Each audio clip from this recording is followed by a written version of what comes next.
The CPLP, Community of Portuguese Language Countries, is one of the most underestimated multilateral organizations in the global arena today.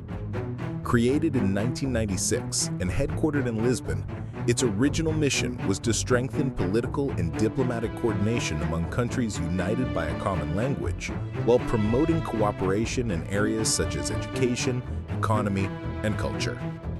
But if you're interested in overlooked international blocs, forgotten power structures, and alliances that rarely make the headlines, subscribe to New Tortillas, because that's exactly what we're about to explore. The CPLP currently includes 9 member states: Angola, Brazil, Cape Verde, Guinea-Bissau, Mozambique, Portugal, São Tomé and Príncipe, Timor-Leste, and Equatorial Guinea. Together, they represent over 270 million people across 4 continents. Portuguese is the 6th most spoken language in the world and the 3rd most spoken in the Western Hemisphere. Still, the question stands: how can a community of this scale, geographically, demographically, and culturally, remain virtually irrelevant in global affairs? From an economic perspective, the disparities are striking. Brazil alone accounts for over 80% of the CPLP's total GDP, at nearly $2 trillion USD, according to IMF data. Portugal stands at just over 300 billion USD, followed by Angola with around 74 billion. Meanwhile, countries like Guinea-Bissau and São Tomé and Príncipe have economies under $2 billion. Such economic and institutional imbalances create deep asymmetries that make serious integration almost impossible. On top of that, Portugal is legally bound to the European Union, limiting its ability to negotiate independently. Brazil, for its part, is part of Mercosur, a bloc that requires regional consensus for any external trade agreement. Geopolitically, things aren't any easier.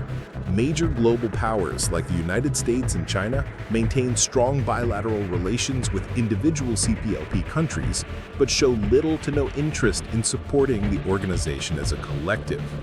Their interest lies in pragmatism, influence one-on-one, not through multilateral Lusophone structures. The CPLP simply isn't useful to them, not as a market, not as a unified diplomatic voice, not as a geopolitical player. By contrast, France continues to invest heavily in La Francophonie, which serves not only as a cultural alliance, but also as a soft power extension of its global strategy. At the institutional level, the CPLP lacks binding mechanisms, enforcement power, and clear medium or long-term goals. In practice, it works more as a symbolic diplomatic platform than a functional bloc. Portugal, in particular, often uses the CPLP as a soft power tool to maintain relevance and influence across its former African colonies, a dynamic not unlike France with La Francophonie or the UK with the Commonwealth. This strategic use of the organization has created a subtle but ongoing rivalry with Brazil, which also sees itself as a natural leader of the Lusophone space. At its core, this tension raises a deeper ambiguity. Who really leads the Lusophone space? The big question is this weakness accidental or intentional? It would be naive to assume that internal or external actors are truly interested in turning the CPLP into a serious geopolitical force. Portugal's priorities remain aligned with the EU. Brazil pursues regional leadership and broader global standing. And most African CPLP states continue to depend on strong bilateral relationships for investment and security. So maintaining the CPLP as a low-cost, symbolic alliance actually serves everyone's short-term interests. Still, that doesn't mean the organization is without potential.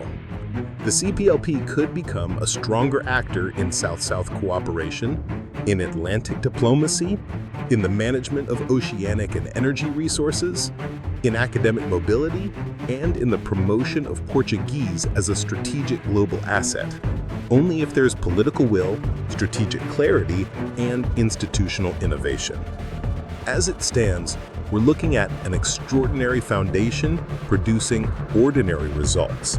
a community that shares a language but rarely shares a voice.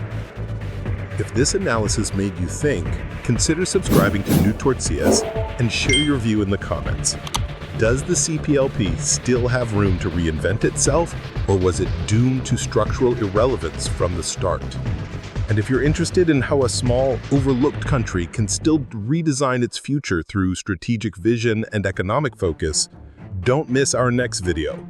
How can Cape Verde become the next Singapore?